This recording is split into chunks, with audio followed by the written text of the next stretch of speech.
వార్తలకు స్వాగతం. ముందుగా ముఖ్య అంశాలు.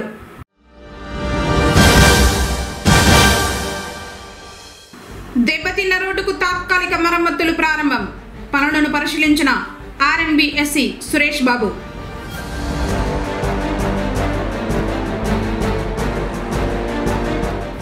శైవ క్షేత్రాల దర్శనం కోసం ప్రత్యేక బస్సులు ఏర్పాటు. RTC DM Dinesh.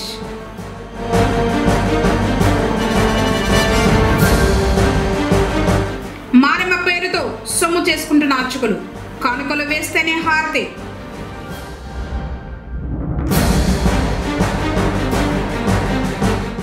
పశు యజమానులకు సూచనలు చేసిన డాక్టర్ మనోహర్. వార్తలోని వివరాలు. రైతుల శ్రమను గుర్తించి పౌల్ట్రీ పరిశ్రమలు ధరలను అందించాలని జిల్లా కలెక్టర్ సుమిత్ కుమార్ పేర్కొన్నారు. శుక్రవారం జిల్లా సచివాలయంలోని సమావేశపు మందిరంలో జిల్లాలోని పౌల్ట్రీ రంగం రైతులతో, పౌల్ట్రీ రంగం కంపెనీ ప్రతినిధులతో జిల్లా పశుసంవర్ధక శాఖ ఆధ్వర్యంలో సమీక్షా సమావేశం నిర్వహించారు. కార్యక్రమంలో పశుసంవర్ధక శాఖ జేడీ ఉమామహేశ్వరి, కంపెనీ ప్రతినిధులు తదితరులు పాల్గొన్నారు. ఈ సందర్భంగా కలెక్టర్ మాట్లాడుతూ జిల్లాలో పౌల్ట్రీ రంగం రైతుల శ్రమను దృష్టిలో ఉంచుకుని ధరలను అందించాలన్నారు. పౌల్ట్రీ రంగం ద్వారా బాయిలర్ కోళ్లకు ఇచ్చే దానా, మందులు, ఇతర సౌకర్యాలు ఎలా అందుతున్నాయో పశుసంవర్ధక శాఖ అధికారులు ఆధ్వర్యంలో టీములుగా ఏర్పడి క్షేత్రస్థాయిలో పర్యటించి పౌల్ట్రీ రంగం రైతులకు విస్తృతంగా అవగాహన కార్యక్రమాలు నిర్వహించి వారిని ఆర్థికంగా అభివృద్ధి చేయడానికి కృషి చేయాలని ఆదేశించారు. పాడి రైతులకు మేలు కలిగేలా ఇతర రాష్ట్రాల నుంచి అమూల్, శ్రీజ, మదర్ డైరీ లాంటి డైరీ పరిశ్రమలు జిల్లాలో ఏర్పాటయ్యాయని, వీటి ద్వారా పోటీ మరింత పెరిగిందన్నారు. కొద్దిపాటి ఉత్పత్తితో ప్రారంభించిన అమూల్ డైరీ నేడు 1.2 లక్షల లీటర్ల వరకు పాలను సేకరిస్తూ ఉందన్నారు. పాల సేకరణలో పోటీ పెరగడంతో రైతులకు ప్రోత్సాహక ధరలను అందిస్తున్నారన్నారు. అదేవిధంగా స్థానికంగా ఉన్న డైరీలు కూడా పోటీలను తట్టుకుని నిలవాలంటే రైతులకు ప్రోత్సాహకంగా ధరలను అందించాలన్నారు. ధరల విషయంలో ప్రభుత్వం నేరుగా జోక్యం చేసుకోదని, మెరుగైన ధరలు చెల్లించే పరిశ్రమలకు ప్రభుత్వ పరంగా అన్ని రకాలుగా సహకారం అందిస్తామన్నారు. గతంలో మామిడి రైతులకు అండగా నిలిచిన మామిడి గుజ్జు పరిశ్రమలకు ప్రభుత్వం అన్ని విధాలుగా అండగా నిలుస్తుందన్నారు. గత 6 నెలల నుంచి 7 నెలల కాలంగా మామిడి గుజ్జు పరిశ్రమల వ్యవహార శైలిని పరిశీలించామన్నారు. పశుసంవర్ధక శాఖ అధికారులు మార్కెట్ ధరలను, పరిశ్రమలు రైతులకు అందిస్తున్న ధరల వ్యత్యాసాన్ని నిశితంగా గమనించాలన్నారు. వ్యవసాయ అనుబంధ రంగాలపై ఆధారపడిన పరిశ్రమలు, పౌల్ట్రీ రైతులకు అండగా నిలిస్తే త్వరగా వృద్ధిలోకి వస్తుందని తెలిపారు. సమావేశంలో పశుసంవర్ధక శాఖ అధికారులు doctor MD Abdul Asif, doctor Vijay Mohan, doctor Chandrasekhar తదితరులు పాల్గొన్నారు.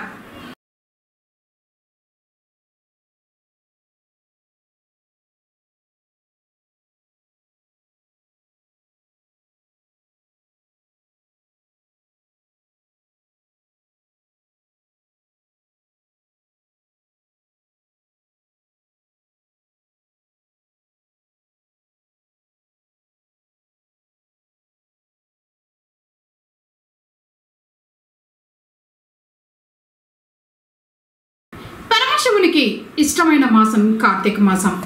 ఈ మాసం సందర్భంగా శైవ క్షేత్రాలకు ప్రత్యేక బస్సులను నడపడం జరుగుతుందని పుగనూరు ఆర్టీసీ డిపో మేనేజర్ దినేష్ తెలిపారు. శుక్రవారం తన కార్యాలయంలో ఆయన మాట్లాడుతూ ములుబాగల్, కురుడుమలై, ఆవని, బంగారు తిరుపతి, కోటిలింగాలు ఆలయాలను దర్శించుకునేలా ఏర్పాట్లు చేస్తున్నట్లు చెప్పారు. అలాగే శ్రీశైలం, శ్రీకాళహస్తికి కూడా సర్వీసులు నడుపుతామన్నారు.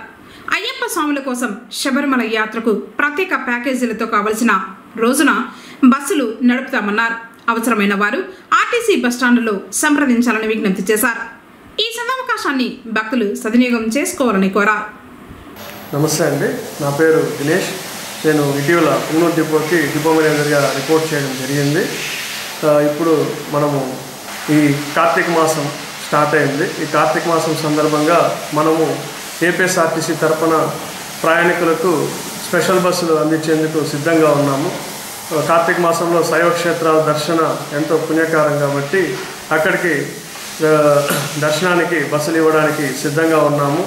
మేము శైవ క్షేత్రాలు అనగా ఇప్పుడు ముల్బాగల్ ఆంజనేయ స్వామి గుడి, కురుడుమల, మళ్ళీ ఆవని, బంగారు తిరుపతి, కోట్లింగాలు ఇట్లా ఒక రూటు ప్లాన్ చేసుకుంటున్నాము. ఇంకా వేరే శ్రీశైలం కానీ కాళహస్తి ఇలా ప్రతి ఒక్క చోటకి శైవ క్షేత్రాలు మీకు ఇంట్రెస్ట్ ఉన్న రూట్స్లో మేము బస్సులు ప్రొవైడ్ చేయడానికి సిద్ధంగా ఉన్నాము. ఆసక్తి కలిగిన వారు డిపోకి వచ్చి కలిస్తే వాళ్లకు మేము బ్యాచ్ ఆఫ్ ప్యాసింజర్స్ ఉంటే వాళ్ళకి సీట్స్ అనేది బస్సు అనేది ప్రొవైడ్ చేయడం జరుగుతుంది.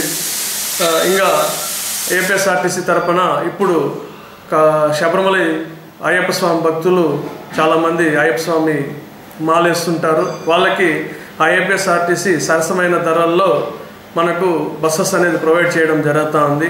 బయట ప్రైవేట్ బస్సుల కన్నా మన ఏపీఎస్ఆర్టీసీ బస్సుల్లో చాలా తక్కువ ట్యాక్సెస్ కానీ లేదంటే ఈ ఛార్జెస్ కానీ చాలా తక్కువ ఉన్నాయి. కాబట్టి పుంగనూరు పరిసర ప్రాంత ప్రజలు మరియు చుట్టూ ఉన్న మండల ప్రజలు ఏపీఎస్ఆర్టీసీ సేవల్ని సద్వినియోగం చేసుకుంటారని ఈ సందర్భంగా కోరుకుంటున్నాను. మన శబరిమల బస్సెస్కు సూపర్ లగ్జరీ బస్సెస్ మనము 2+2 సీటింగ్ ఉంటుందండి. సీటింగ్ కెపాసిటీ 36 ఉంటుంది. దానికి కిలోమీటర్కి 57 రూపాయల చొప్పున ఛార్జ్ చేయడం జరుగుతుంది. మళ్ళీ పర్మిట్ తీసుకోవాల్సి ఉంటుంది. అది మీరు ఎవరైనా ఇంట్రెస్ట్ ఉన్న వారు శబరిమల మాల వేసుకొని శబరిమల దర్శనం చేసుకోవాలనుకున్న వారు మన ఏపీఎస్ఆర్టీసీ బస్సెస్ని సద్వినియోగం చేసుకోవడానికి మన డిపోకి వస్తే వాళ్ళ రూటు వాళ్ళ దీన్ని బట్టి ఎంత అమౌంట్ అనేది ఛార్జ్ అవుతుంది అనేది మేము వారికి తెలియజేస్తాము. కాబట్టి ఈ శబరిమల బస్సెస్కి కూడా మన ఏపీఎస్ఆర్టీసీ బస్సెస్ని సద్వినియోగం చేసుకుంటారని కోరుకుంటున్నాను. ఇప్పుడు మన పుంగనూరు డిపో నుంచి లాంగ్ డిస్టెన్స్ సర్వీసెస్ అంటే హైదరాబాద్కి ఒక బస్సు నడుపుతున్నామండి. విజయవాడకి ఇందిరా బస్సు ఒకటి నడుస్తున్నది, సూపర్ లగ్జరీ బస్సు ఒకటి నడుస్తూ ఉంది. కానీ ప్రజాదరణ కొద్ది తక్కువ ఉన్నాయి ఆ సర్వీసెస్కి. కాబట్టి ఈ చుట్టుపక్కల ఉన్న మన పుంగనూరు కాన్స్టిట్యున్సీ, పుంగనూరు మండల వాళ్ళు, చుట్టుపక్కల పరిసర మండల సిబ్బంది ప్రయాణికులు మన ఏపీఎస్ఆర్టీసీ విజయవాడ సర్వీసుల్ని, హైదరాబాద్ సర్వీసుల్ని వినియోగించుకోవాలని, తద్వారా సర్వీసులు మనకు ఆదాయం పెంచుకోవడానికి అవకాశం ఉండి మనకు డిపోకి మంచి ఆదాయం తీసుకురావడానికి అవకాశం ఉంటుంది. కాబట్టి ఏపీఎస్ఆర్టీసీ సర్వీసులు సద్వినియోగం చేసుకోవాలని కేసీటీ ద్వారా కోరుకుంటున్నాను. కంటి జబ్బుతో బాధపడుతున్న వారు ఉచిత కంటి వైద్య శిబిరాన్ని సద్వినియోగం చేసుకోవాలని శిబిరం నిర్వాహకులు ఒక ప్రకటనలో విజ్ఞప్తి చేశారు. పుంగనూరు పట్టణం తాటిమాకులపాలెం ఎంఎస్ఆర్ థియేటర్ వెనుక వైపు ఉన్న విశ్రాంత ఉద్యోగుల భవనంలో ఈ నెల 25వ తేదీ శనివారం Shankar Nethralaya hospital mission for vision trust Chennai వారి సహకారంతో ఉచిత కంటి వైద్య శిబిరం నిర్వహిస్తున్నట్లు చెప్పారు. కంటిలో పొర, దూరపు చూపు మరియు చూపు తగ్గిన వారికి శిబిరంలో పరీక్షించి ఆపరేషన్లు చేయడం జరుగుతుందని తెలిపారు. కావున వయసుతో నిమిత్తం లేకుండా కంటి సమస్యలు ఉన్న ప్రతి ఒక్కరూ శిబిరాన్ని సద్వినియోగం చేసుకోవాలని విజ్ఞప్తి చేస్తున్నారు. వర్షాభావ పరిస్థితుల్లో పశువులను జాగ్రత్తగా చూసుకోవాలి. వ్యాధులు సోకకుండా చూసుకోవడంతో పాటు సరైన యాజమాన్య పద్ధతులు పాటించాలని పుంగనూరు పశువైద్య శాఖ ఏడీ డాక్టర్ మనోహర్ సూచిస్తున్నారు. శుక్రవారం ఆయన తన కార్యాలయంలో కేసీటీవీతో మాట్లాడారు. పశువుల జీవాల షెడ్లను గాలి వానలకు కూలిపోకుండా ముందుగానే మరమ్మతులు చేపట్టాలని చెప్పారు. జీవాలు మరియు పశువులకు నట్టల నివారణ మందులు, వ్యాధి నివారణ టీకాలు వేయించాలన్నారు. బాహ్య పరాన్న జీవుల నిర్మూలన మందులను వాడాలని సూచించారు. విష సర్పాల నుంచి జీవులను కాపాడుకోవాలన్నారు. ఎత్తైన ప్రాంతాలలో పశువులను ఉంచాలని తెలిపారు. లేగదూడలకు చలిబారిన పడకుండా వెచ్చని వాతావరణం కల్పించాలి. అవసరాలకు అనుగుణంగా దానాను, మేతను నిల్వ ఉంచుకోవాలన్నారు. విద్యుత్ తీగలకు, స్తంభాలకు దూరంగా ఉంచాలని తెలిపారు. వాతావరణ కేంద్రం వారి సూచనలకు అనుగుణంగా యాజమాన్య పద్ధతులు పాటించాలని విజ్ఞప్తి చేశారు. ముఖ్యంగా ప్రస్తుతం ఉన్న వాతావరణ పరిస్థితులను కనుక పరిశీలించినట్లయితే నైరుతి ఋతుపవనాలు వెళ్ళిపోవడం, ఈశాన్య ఋతుపవనాలు విస్తరించడం, దానికి తోడు ఈ వాయుగుండాలు ఒకటి తర్వాత ఒకటి రావడం వల్ల విస్తారంగా వర్షాలు పడుతున్నాయి. ఈ సందర్భంలో మనము ముఖ్యంగా ఈ పశువుల యొక్క యజమానులందరూ కూడా కొన్ని రకాలైనటువంటి యాజమాన్య పద్ధతుల్ని మనం పాటిస్తే మనం ఈ భారీ వర్షాల సమయంలో మన పశువుల్ని కాపాడుకునేదానికి వీలవుతుంది. ముఖ్యంగా షెడ్లను ముందుగానే కొద్దిగా గాలి వరకు తట్టుకునేట్టుగా మరమ్మతులు చేయించుకోవాలి. వర్షాలకు ఈ షెడ్లు కూలిపోయి పశు సంపద లాస్ అవ్వకుండా ఉండేదానికి ఇది ఉపయోగపడుతుంది. అదేవిధంగా పశువులను పాకలను కానీ పశువులను కానీ మనం ఎత్తైన ప్రాంతాల్లో కట్టేయాల్సి ఉంటుంది. లోతట్ట ప్రాంతాల్లో కట్టేయడం వల్ల ఈ ఆకస్మికంగా సంభవించే వర్షాల వల్ల వరదల వల్ల మనకు ఇబ్బంది కలగకుండా కాపాడుకోవచ్చు. అలాగే మరీ ఎక్కువగా వర్షాలు ఉన్నప్పుడు ఈ పశువుల్ని మనము వరదల సమయంలో ముఖ్యంగా కట్టేసి ఉంచరాదు, కట్టేయకూడదు అనమాట. అదేవిధంగా లేగదూడలనైతే మనము ఈ చలికి ఈ వర్షానికి ఇబ్బంది పడకుండా వాటిని కొంచెం వెచ్చగా ఉండేటట్టుగా మనం వాటిని అటువంటి ప్రదేశాల్లో ఉంచుకోవాల్సి వాటిని మనం సంరక్షించుకోవాల్సిన పరిస్థితి ఎంతైనా ఉంది. అదేవిధంగా మేత, పశువుల గడ్డి కానీ లేదా దాణాను కానీ మనము ఈ వర్షాలు ఎక్కువగా ఉన్న పరిస్థితుల్లో వాటికి సరిపడా మనం తడిసిపోకుండా ఎత్తిపెట్టుకొని వాటిని మనం అవసరం మేరకు వాటికి వేసి మనం పోషించుకోవాల్సిన అవసరం ఉంది అన్నమాట. అలాగే ముఖ్యంగా ఈ వ్యాధుల నివారణ ముందుగానే వర్మ్ బర్డన్ ఉంటే వాటిని డివార్మింగ్ చేసుకోవడం కానీ ఏదైనా అవుట్ బ్రేక్స్ వచ్చినప్పుడు ఆ వ్యాధులకు మనము వ్యాక్సినేషన్ ప్రక్రియ కూడా మీ పక్కనే ఉన్నటువంటి పశు వైద్యశాలను సందర్శించి వాటికి మనం వ్యాక్సినేషన్ కూడా వేసుకొని ఈ అంటువ్యాధులు కూడా ప్రబలకుండా ఉండేటట్టు కూడా మనము చర్యలు తీసుకోవాల్సి ఉంటుంది.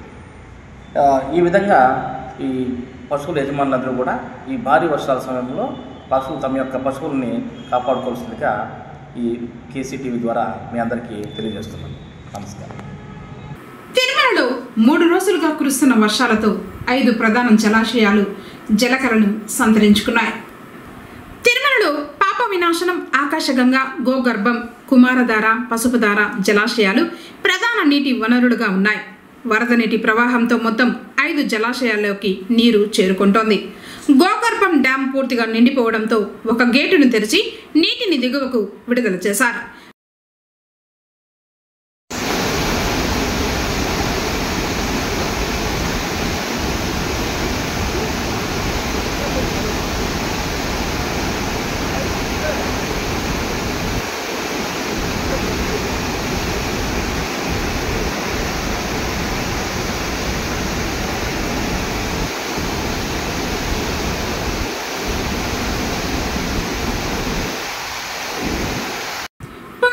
బెంగళూరు రహదారికి మోక్షం లభించింది. కురుస్తున్న వర్షాలకు రోడ్డంతా గోతులు ఏర్పడి పూర్తిగా దెబ్బతిన్నాయి. వాహన చోదకులు తీవ్ర అవస్థలు పడ్డారు. ఈ రోడ్డు సమస్యపై వార్తా కథనాలు పలుమార్లు కేసీటీవీలో ప్రసారమయ్యాయి. దీనిపై స్థానిక నాయకులు, అధికారులు స్పందించారు. సమస్యను కలెక్టర్ దృష్టికి తీసుకువెళ్లారు. ఈ క్రమంలోనే రోడ్డుకు తాత్కాలిక మరమ్మతులు ప్రారంభించారు. శుక్రవారం జరుగుతున్న పనులను పొంగనూరు నియోజకవర్గ తెలుగుదేశం పార్టీ పూర్వపు ఇన్ఛార్జ్ వెంకటరమణ రాజుతో కలిసి రహదారి మరియు భవనాల శాఖ ఎస్సీ సురేష్ బాబు పరిశీలించారు. నాణ్యతగా పనులు చేపట్టడం జరుగుతుందని తెలిపారు. ప్రస్తుతానికి గ్రావెల్, వైట్ మిక్స్ రోడ్డుకు వేస్తున్నట్లు చెప్పారు.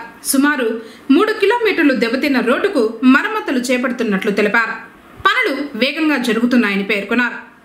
కార్యక్రమంలో ఈ శ్రీనివాసులు, డిఈఈ వెంకటయ్య, టీడీపీ నాయకులు సుబ్రహ్మణ్యం రాజు, దినేష్, వెంకటేష్ తదితరులు పాల్గొన్నారు.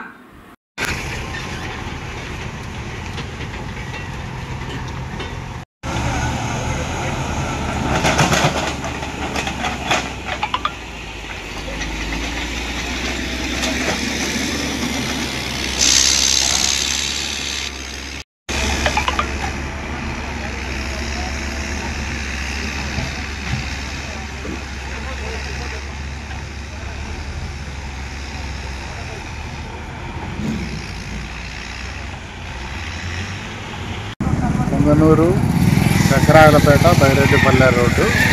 ఇది గత ప్రభుత్వంలో 9 కోట్లకు కానీ శాంక్షన్ అయింది. 4 కిలోమీటర్లు వైడనింగ్ అది. కానీ 25% కంటే లెస్ ఉన్నింది కాబట్టి అప్పుడు క్యాన్సిల్ అయిపోయింది.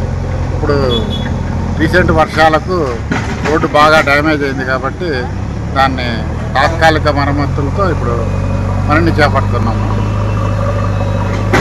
దీనికి ప్రతిపాదనలు మళ్ళా శాశ్వత పరిష్కార ప్రతిపాదనలు మళ్ళీ పంపిస్తాం. ఇప్పుడు ట్రాఫిక్ ఇబ్బంది లేకుండా టెంపరరీ రెస్ట్రేషన్ చేస్తున్నాం.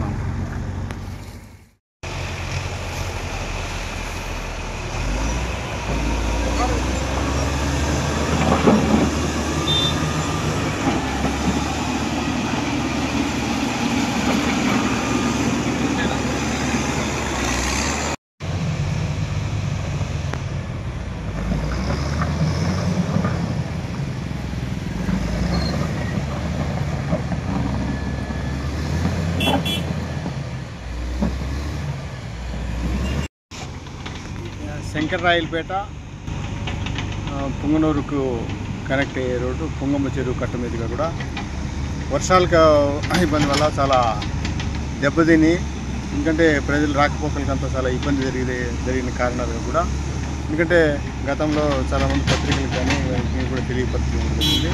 అందులో భాగంగానే ఈరోజు మన చిత్తూరు ఆర్ఎన్బి ఎస్సీ గారు, తర్వాత ఆర్ఎన్బి ఈఈ గారు, తర్వాత ఆర్ఎన్బి డిఈ గారు వారి సిబ్బందితో కూడినటువంటి సిబ్బంది అంతా కూడా ఇక్కడికి వచ్చి ఇన్స్పెక్ట్ చేసిన తర్వాత తక్షణమే దీనికి చర్యలు తీసుకోవాలని చెప్పిన ఉద్దేశపూర్వకం కూడా కలెక్టర్ గారి ఆదేశాల మేరకు, తర్వాత ఎమ్మెల్యే అమర్నాథ్ రెడ్డి గారు తెలియపరిచిన ప్రకారము, తర్వాత లోకల్గా కూడా ఇక్కడ ఉన్నటువంటి సంబంధిత లోకల్ నాయకులందరూ కూడా ఇట్లా ఇబ్బందికరంగా ఉందని చెప్పి తెలియపరిచిన తర్వాత ఇమ్మీడియట్గా దానికోసం అని చెప్పని ఒక 4-5 జేసీబీలు, ఒక గ్రేడ్ సపరేటరు ఇవన్నీ కూడా తక్షణమే తీసుకొచ్చి తక్షణ చర్యల కింద కూడా పనులు కూడా చేపట్టడం జరిగి తక్షణమే అప్పటికప్పుడే కూడా రోడ్డు మరమ్మతులు అన్నీ కూడా పూర్తి చేయాలని చెప్పి కొంత భాగం వరకు చేయడం కూడా జరిగింది.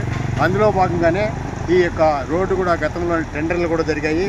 టెండర్లలో కొంత జాప్యం అయిన కారణాల వల్ల కూడా ఇప్పుడు అదే టెండర్లను మళ్ళా ఫర్దర్గా కూడా ప్రభుత్వ ఆదేశాలు, ముఖ్యమంత్రి నారా చంద్రబాబు ముఖ్యమంత్రి ఆదేశాల మేరకు, మరి ఆర్ఎన్బి చీఫ్ ఇంజనీరు ఆదేశాల మేరకు వారి ఆదేశాల మేరకు కూడా తొందరగా టెండర్ ఇచ్చేదానికి పూర్వం కూడా తక్షణంగా ఇబ్బందులు ఉన్నటువంటి సౌకర్యాలన్నీ కూడా కల్పన చేసి రోడ్డు మరమ్మతులు ఇమీడియట్గా చేసి మళ్ళీ ఆ టెండర్ కూడా కొనసాగించవలసిందిగా కూడా తెలియపరచడం కూడా జరిగింది. నేను మా తరఫున కూడా అందరికీ కూడా ఎస్సీ గారికి కానీ, మన చిత్తూరు జిల్లా కలెక్టర్ గారికి కానీ, తర్వాత ఈఈ గారికి, డిఈ గారికి, అందరికీ సంబంధిత సిబ్బందికి అందరికీ కూడా నేను కృతజ్ఞతలు తెలియపరుస్తూ కూడా ఈ తక్షణ చర్యలు చేపట్టిన దానివల్ల కూడా మన పుంగనూరు ప్రజలు కానీ, లేదా ఇక్కడ వచ్చే రాకపోకలకు వచ్చే ప్రజల ద్వారా కూడా ప్రత్యేకమైన కృతజ్ఞత నమస్కారాలు తెలియజేస్తూ కూడా ఈ రోడ్డు ఉపయోగంలోకి వచ్చేసిన ఏర్పాటు చేసినందుకు ప్రత్యేక డిపార్ట్మెంట్ వారి ఎస్సీ గారికి, ఆర్ఎన్బి వారికి అందరికీ ప్రత్యేక కృతజ్ఞతలు తెలియపరుస్తూ, ప్రత్యేకంగా కలెక్టర్ గారికి కూడా మా కృతజ్ఞతలు తెలియపరుస్తూ కూడా తెలియజేస్తున్నాం.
శ్రీవారిని పలువురు ప్రముఖులు దర్శించుకున్నారు. Indian Oil Corporation chairman Arvinder Singh Sahney, central minister Savitri Thakur, Bigg Boss నటి అశ్విని వేరువేరుగా కుటుంబ సభ్యులతో కలిసి స్వామివారి సేవలో పాల్గొని మొక్కలు చెల్లించుకున్నారు. దర్శన అనంతరం ఆలయ రంగనాయకుల మండపంలో వేద పండితులు వీణ ఆశీర్వచనం అందించగా ఆలయ అధికారులు శ్రీవారి తీర్థ ప్రసాదాలు అందజేసి పట్టు వస్త్రంతో సత్కరించారు.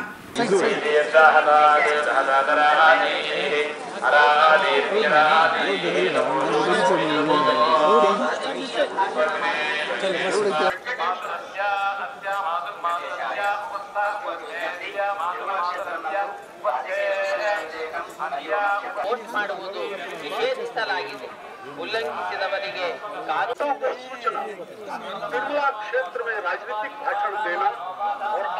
ಉಲ್ಲಂಘಿಸಿದವರಿಗೆ ಕಾನೂನು ಕ್ರಮ ಕೈಗೊಳ್ಳಲಾಗುತ್ತದೆ.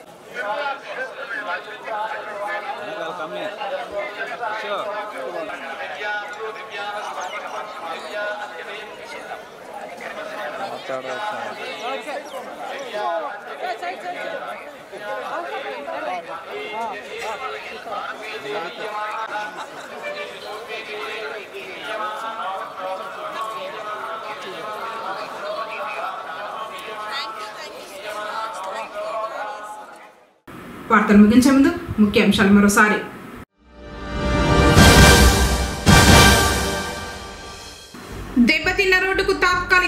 మరమ్మతులు ప్రారంభం. పనులను పరిశీలించిన ఆర్ఎన్బిఎస్సి సురేష్ బాబు.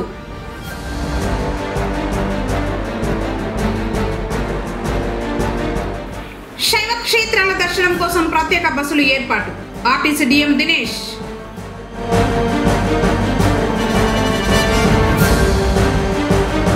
మారెమ్మ పేరుతో సొమ్ము చేసుకుంటున్న అర్చకులు. కానుకలు వేస్తేనే హారతి.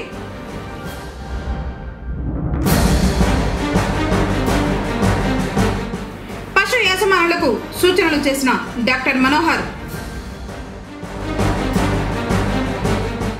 తిరిగి కేసీటీవీ వార్తలతో మళ్ళీ కలుసుకుందాం. అందరికీ నమస్కారం.